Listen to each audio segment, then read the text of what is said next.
Hello and welcome. It's the 19th of December 2018. This is a trading update video, but before we get into it, let's do a little bit of math. And although it's not trading, it's still investing. And as I look at it, and ROI means return on investment having positive EV. Math question. There is a six-player tournament, poker tournament, at a local casino that costs $225 to play.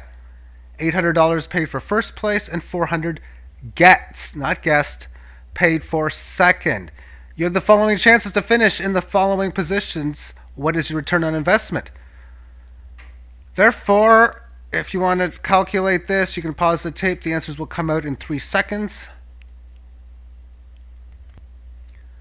And I'll look at 100 situations, and if I'm going to finish first 22% of the time, that means 22 multiply 800, plus my second place finishes, which is 15.4% of the time, and I would get $400 for such. That would equal 23,760 playing 100 games. It would cost 22,005 to do so. The difference in subtracting the two numbers is 1,260.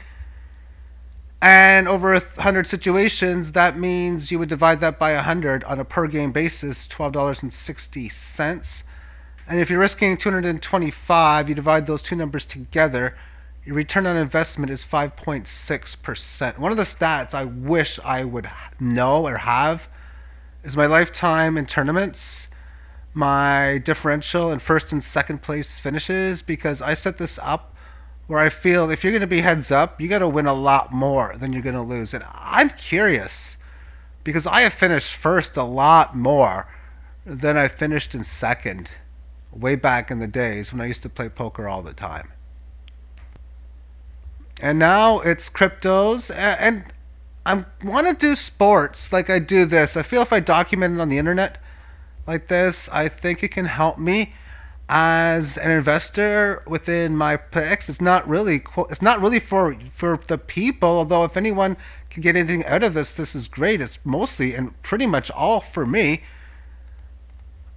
As I look at my picks yesterday, I laid a goal on the Predators. That was a loser. I laid a goal and a half on the Flames. That was a loser. I went under the total of 5.5 goals with the Coyotes game, and that was a winner, thus losing 3.4% of my portfolio, going 1-2. I got 2 picks for tonight, and as I'm doing this, the Pacers game is just starting now, and I talked about that this morning. And the Capitals regulation game, which is, I'm betting that the Capitals will score at least 4 goals and not no by when the third period is over. They have been just doing this over and over and over. This offense is spectacular, and I'm not too concerned about Pittsburgh's goaltending. That's who they're playing against. If they're playing against like a Tampa, even Toronto and Freddie Anderson or any of the other 2-3 top goalies, I don't think I would make that play. But to get even odds on such, now the Indiana Pacers are 4.5 point favorites. I could lay 4.5 with the Raptors. There's no way I'm going to do such. I'm just going to play knowing that I feel I got like a 65, 70 plus % chance of winning. I wasn't planning on putting this information up until the afternoon, but when I seen how awesome it was, and there was only a good couple hours of getting that 7 number before the line moved to 5, and then of course back down to 4.5 now. All right, on to the charts. Bitcoin on the single hour term time frame. This is 4 periods just hanging in within this line. I talked about this on the Fibonacci series yesterday, and now it is supporting that key level. Coming back down the 18. Okay, so we'll see how this area works. If this area holds as support, you come up to it and you start to leave this 18 and such, then we'd be making a move to that next level, the lower 4,000. If we're unable to hold in here, the 18 average of lows is unable to hold, and we get a breakdown below the next key support. I'll be looking at around 34.70. But this is mainly I want to talk about different types of trading and stuff. Yeah, I sold some of my TUSD at all these levels lower, but I got out of maybe a third of my position or maybe a quarter just because I could. throughout time I've had no choice here and there. Oh my goodness, I need to Bitcoin, or I want to buy some XBY here. I'll just sell some here and all this stuff. I did that now and again, but overall I've definitely sold over half my position just since the break below 6,000 as it is. There's not much more to do here other than wait for it to go back down, and then I would buy the remainder of it later. Or if it can start going up further, then I can start adding more to TUSD, thus hedging my bets. And of course, this is all risk reward. I say that these videos, everything you do is your own risk reward. It's my own risk reward as well when I'm doing these trades and everything else like such. Let's move on to altcoins. And now that I've been combination of selling what I did on the TUSD, as well as a lot of these altcoins starting to give me some sell orders, I've been able to increase my BTC total on these, at least on Binance. And as we can see, an event like this has happened. So what I'm starting to do with my orders, this is the general way I would play practically any kind of market, is I've added the real cheap buy order. Say I enter into a position at 1488, or even that's just my last trade, regardless if it's a buy or a sell. I'm going to place 2 buy orders and 4 sell orders. And I'm playing this so it's always worth the same amount of Bitcoin. So when I sell, I know, or buy, I know what my portfolio of this altcoin would be worth. So therefore, I would put a buy order, and it's dependent on everyone. For this one here, I'm generally looking for something around a 15% reduction in price. And the spot there, I'd be looking at putting an order maybe somewhere at around in the 1200s or so area, buying it to whatever it needs to be.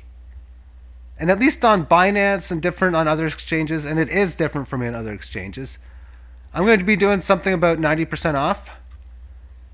So at 1483, I'm going to put something at around 150 something, maybe 155, and I'm just going to put a small fraction of what I own, maybe about 10% of a normal bet, or what I pretty much own. And if it happens to get to a spot where something like this happens, then at least I can make an amazing trade along the way. And I couldn't do much of this before because of the fact that I was holding really the minimum amount of Bitcoin that I should on the exchanges, which overall is a good plan.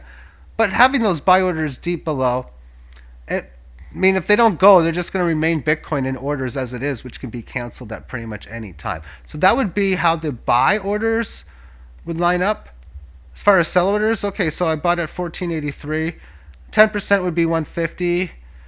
20% would be a 300 differential, so over 200, so it should be about 1695. And I would sell it, so I would check to see what it's worth and sell it to that. Then I want a significantly good gain after that, well more than 20%. Maybe somewhere around 2350-ish or somewhere, 2450. And see what I need to sell, and then just up it a little bit more. Meaning, assuming I have 100 of something and it's telling me to sell 28.6, I might sell about 32 or 33. Because if I can get 2 quick orders in a row, there's a good chance it's just going to come back anyway. And then I'm going to put another order, which is about an 80% move from here. So at this case, maybe somewhere around 4,400, and I'm going to sell half of what I own. And then a large one, so just like this one here, about 10 times higher, so somewhere around, say, 14K, I'm going to sell my last half.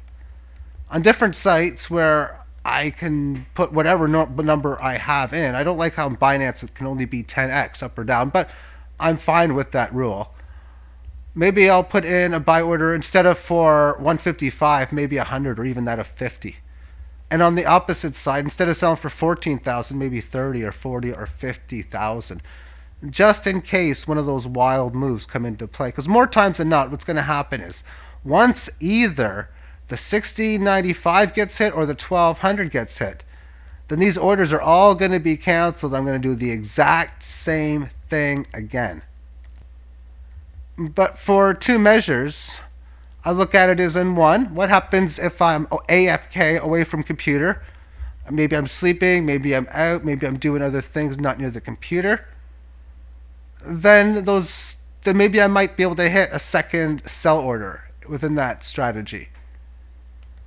And then you have the spots where it literally just goes up in like 5 minutes and 20 minutes. Whether I am there or not, I'm probably not going to get notified about it that quickly.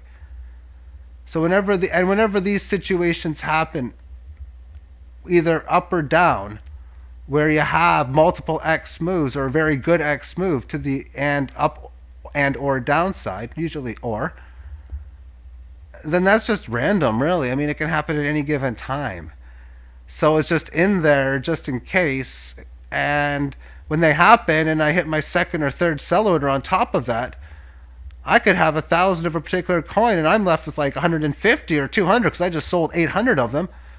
And now I can buy those 800 back and just rake in the rest for profits. Now, overall, I'm doing this strategy amongst 4 different base currencies.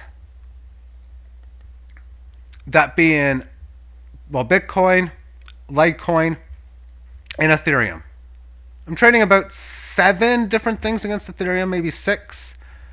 About a couple dozen against Litecoin, about 4 to 5 dozen against Bitcoin, and 1 against Doji, which is XBY. I'm trading XBY against everything but Ethereum. And I have considered trading XBY against Ethereum as well. It's just I have to manually do what I need to do, so I won't. But on Cryptopia, there's a Bitcoin exchange, there's a Litecoin exchange, there's a Doji exchange. So considering it's pretty much my biggest holding that's not Litecoin and Bitcoin, not basically it is, then I might as well trade it as aggressively as I can. But even then, I want to talk about my X-based game amongst such. And I'll use this to give myself extra room to draw. Like, actually, this is better. So therefore, let's assume, well, not assuming, if I have everything worth 2.5 Litecoin, generally speaking, I talk about, 15% I'm looking to trade against Litecoin and those smaller exchanges. I'm looking for bigger moves. I don't want to buy or sell for the most part unless I'm getting a good return. I'd minimum a half a Litecoin, even closer to 1.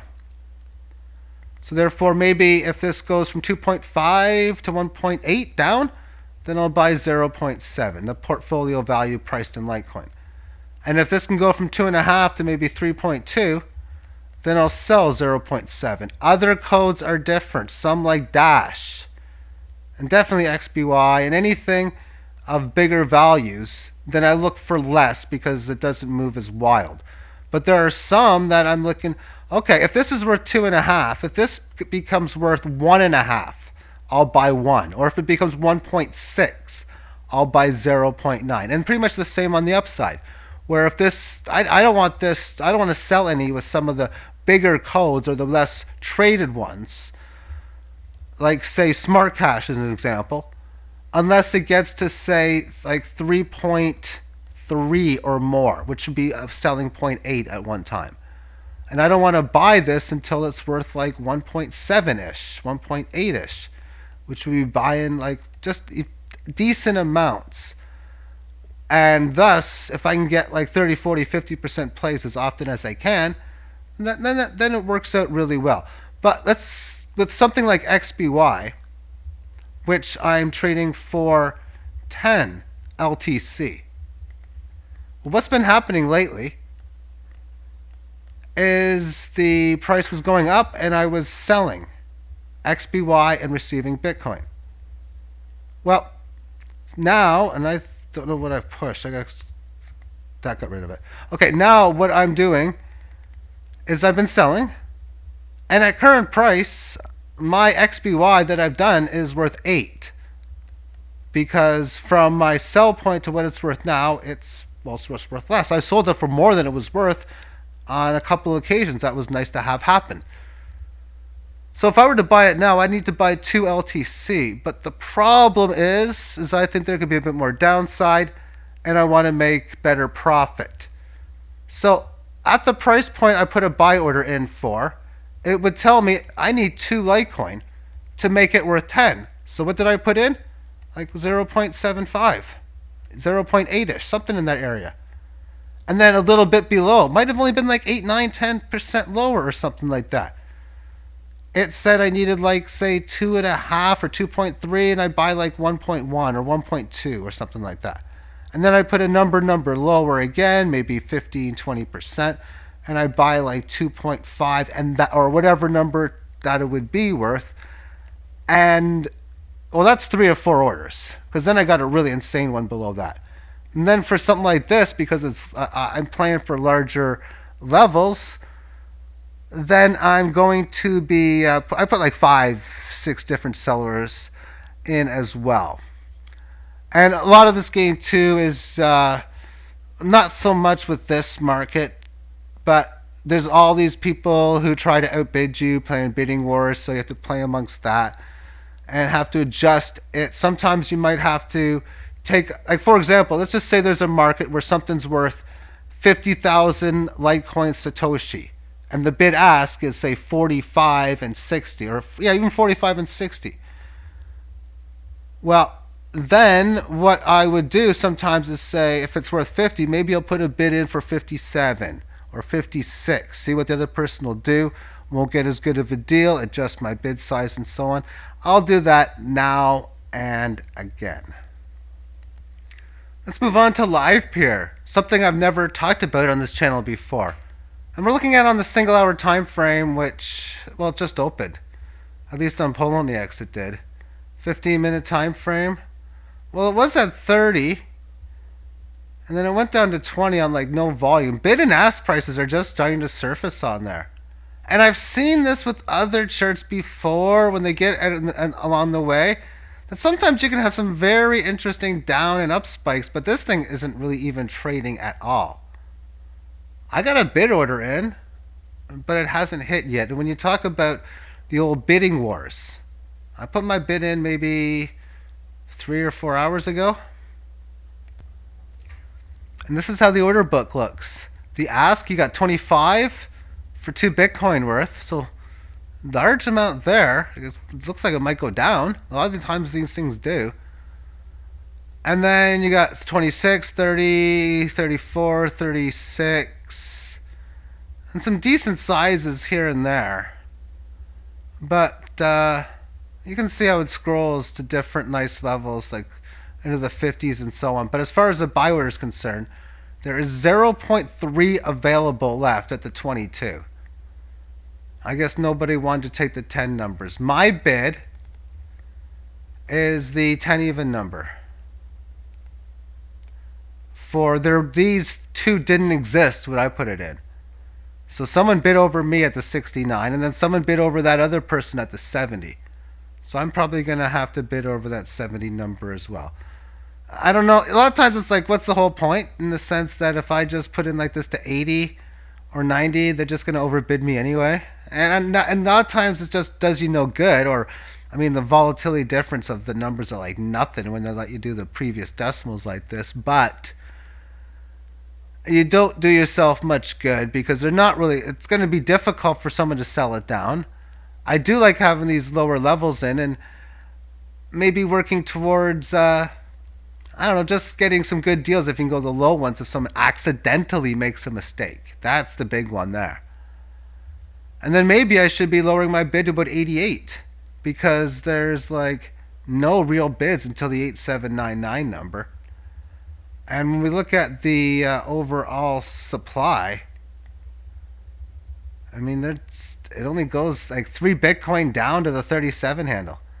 You can even put a buy order in, say, around the 40 number. But if it happens to hit, I think I got a good deal. I've checked this price out on CoinGecko or one of those other sites to see, because it's traded somewhere else, and it said that it was trading for like 30 over there or something. I can't remember what the price was, but 10 worked out to be a very good deal. So I thought, give it a shot. It didn't cost me much, just 007. I'm not trying to talk like James Bond, and I don't.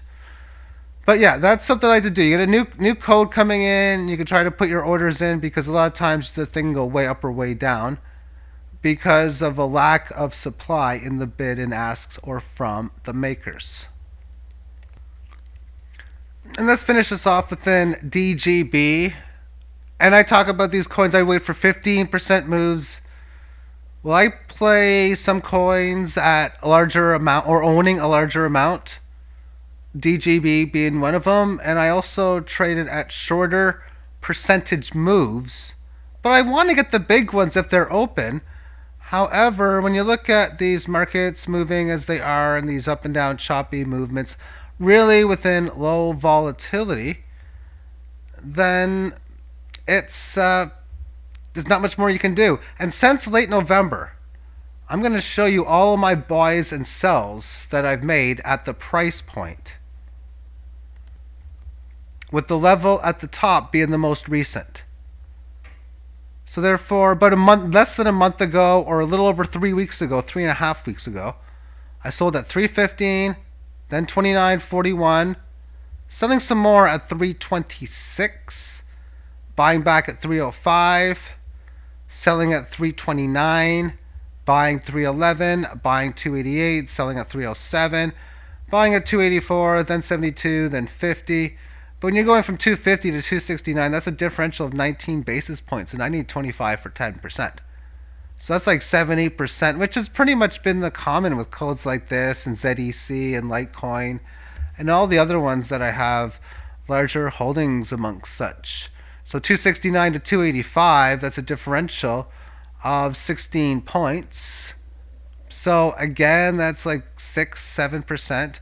285 to 309, that's a differential of 24 points. So I was able to get a bit better of a deal compared to the other ones, closer to 8. And then the buyback, pretty much where I bought it before. And within such, I'm going to pick away at different gains. But whenever I have spots where maybe I get like a whack of sell orders in a row, then you know the market is only in one long-term time frame, got to be going in a nice upward direction. And even then, when I'm adjusting to volatility, I can say, you know what, if I sold at all of these different price points, then I normally was going to buy this, and before this I was just trading back and forth in here all the time, or this is my normal size move, then oftentimes I could be like, man, I don't even want to start buying here, or buy smaller amounts, as I mentioned with XBY, at this level. Maybe buy 50% or 60% of what you normally would. Meaning, if my computer tells me that I need to buy, say 1,200 of these or whatever number to be worth what I need it to be worth, maybe I'll buy 600 instead. And then I'm looking, of course, for lower prices, which would give me better deals. Because if I sell here, as an example, and then the price comes back down to here, and also comes back here, mathematically, I would get a better gain buying back at the lower line than the upper line.